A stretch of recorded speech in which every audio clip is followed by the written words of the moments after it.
If I lost everything tomorrow, my cruise, my business, what would I do? What would I do that? And I had to start from zero in 2026. I'd really build faster, definitely leaner, and also smarter because I'm not losing my experience. I'm just losing the things I have.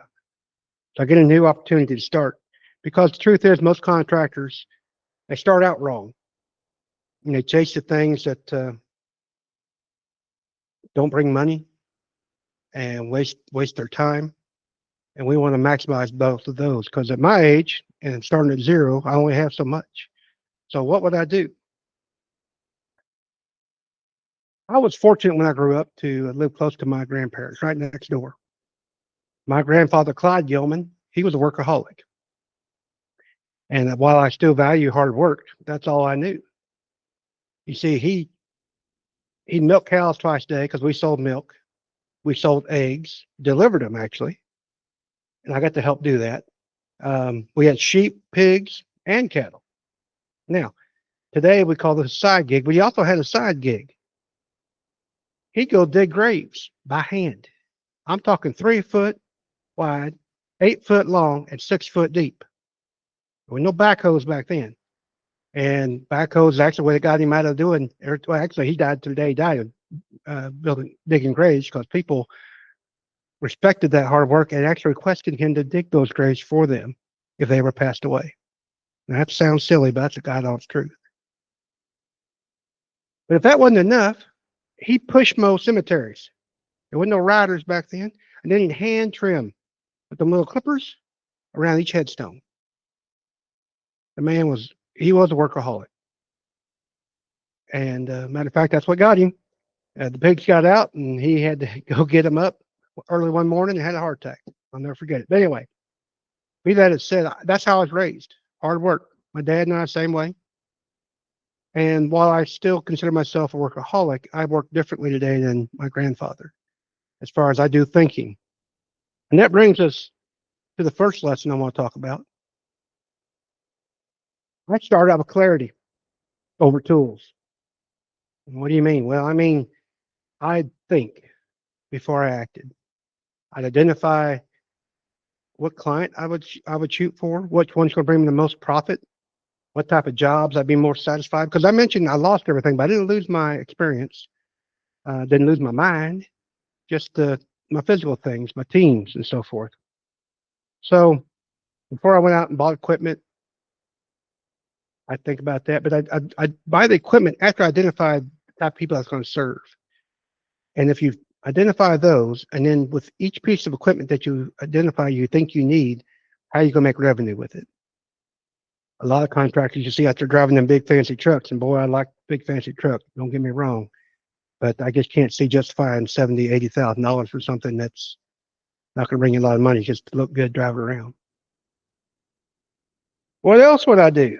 Well, I build my reputation before my revenue. Now, it's a whole lot easier today. Back in my when we all got started out, everybody go buy t-shirts, hats, sweatshirts, get your truck wrapped, you know, signs and everything. And while signs are very important, and still today, some of those things aren't necessary until you get some revenue coming in. Today, it allows you with freedom of the internet. You can post all day long on Facebook about what you do and what you can do and who you're going to serve. You can sort that out and not even spend a dime if you do it right. There's all kinds of groups out there and things like that. So I'd go out, get my name known. Um, go to other places. I learned that type of stuff. In 2025 that we're in, you know, it's more about attention. It's the word, instead of word of mouth, because word of mouth is important, and that happens through Facebook, social media as well, but it's not as fast as social media itself. I'd only hire for paying. What do I mean for that? I would hire if I absolutely needed it. I'd hire the right people. I'd pay better for the right people. Sometimes I got wrapped up, and I know better now, and I'm hoping you guys do too. That pay those people a little bit more. Get more value out of them people that you have, and not only hire for pain, but hire for revenue. Identify how those people are going to pay for themselves. And that sounds counterintuitive. Well, obviously they're going to charge for them, but yes, but um, is it better to hire a person with this specialty versus a person that's just a handyman that goes around and does everything? Is it better to buy and pay for that person who can generate revenue by himself than a general person that's going to hand you a nail and go run and get your hammer? So those guys are important too. Um, but you got to decide how you're going to hire and what you're going to hire and when you're going to hire. And then last, the who. Who you're going to hire. And I've told you this before, hire slow, fire fast. That's enough said about that.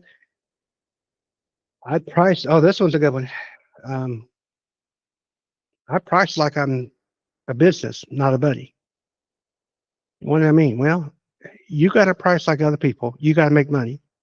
You got to pay yourself and make a profit. When I do clients interviews and we talk about, are you paying yourself? That's what I ask them. Well, yeah, I'm making this much money. Yeah.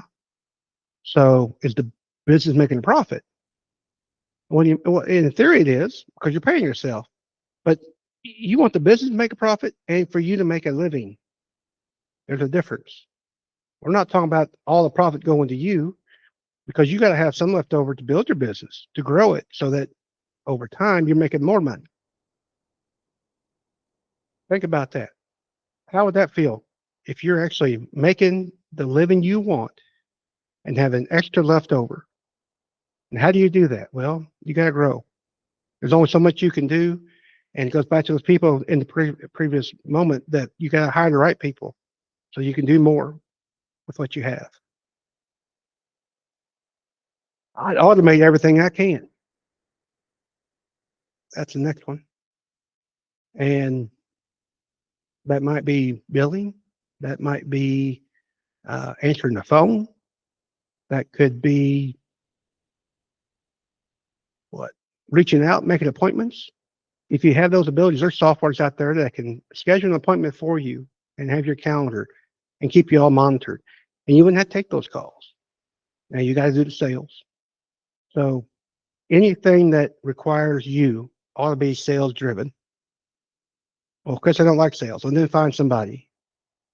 Identify the 20% that you like to do and get rid of the rest. But get rid of the rest. When I say delegate and turn that over, I mean give to somebody who's good at it. Just because you have Jerry over here on your crew, don't mean Jerry's your salesperson.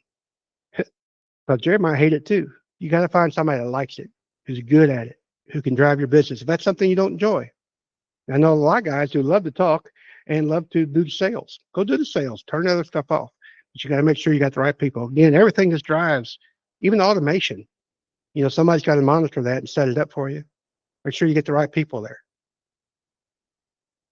So from invoicing to answering the phone, setting appointments, whatever it is, make sure it can be automated to keep less people out of it. AI is being a big part of that today. And we can talk about AI whether you like it or not. It's just going to be part of our lives. You might as well use it to your advantage. The next one, and I believe this wholeheartedly, and it's something I've started, maybe not as fast as I should have, but create and build partnerships, not competition, with your subs, with your people, whatever that looks like to them and to you. What's that mean? Well, if you're not a good painter or you don't want to paint your properties or whatever, find somebody that does. Work with them. Either bring them on as a partner, bring them on as, I don't recommend that. Let me rephrase that. Bring them on as a partner, as in part of your team, not necessarily a business owner. You want to be in control of your own business. I've been in those partnerships before. Some are very good, but I've learned the hard way that I set up the new partnerships differently than when I started. Be in control. Make sure that everybody wins, especially your client, but you got to win and your partner's got to win. Competition is important, and I don't mind competing. I love team sports. but you're not competing within the team. You're competing against another team, if that makes sense. We get so worked up sometimes about competing. And I was trying to tell when I was in sales years ago, and I was a sales manager, and my guys were saying, well, let's get some incentives to make us work. Like, okay, well, I want an incentive for the whole team, not an incentive for you.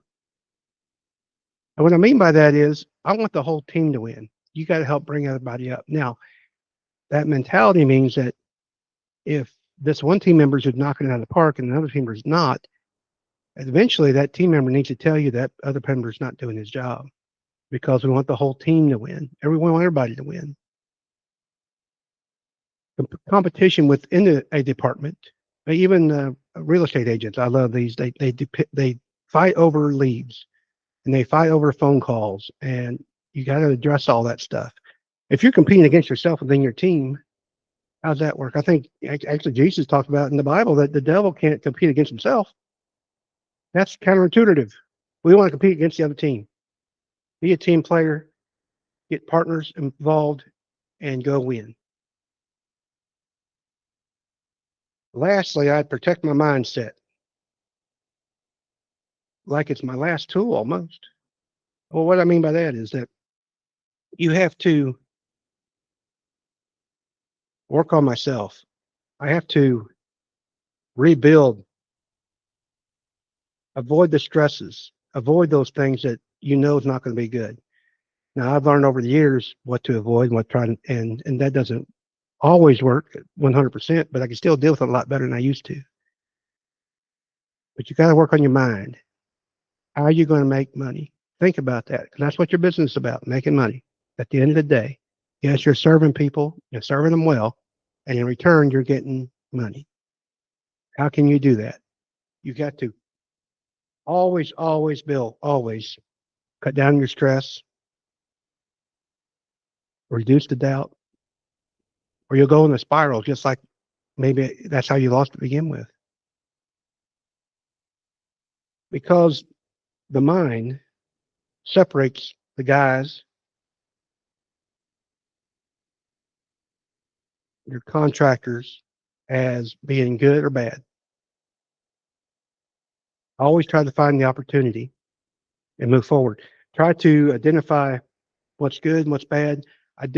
Think. One of my coaches tells me to. One of my goals is to strategically think, and that's what I want you to do too. How can you make more money? How can you reduce your cost? How can you serve others? How can you build that team like we just talked about? So 2026 just around the corner. I want you to think about everything we talked about today, how you can hire the right people, how you can pick out the right customers, how you can keep your mind straight, how you can find those partners we talked about. If you're struggling with that, I need to talk. Reach out to me today.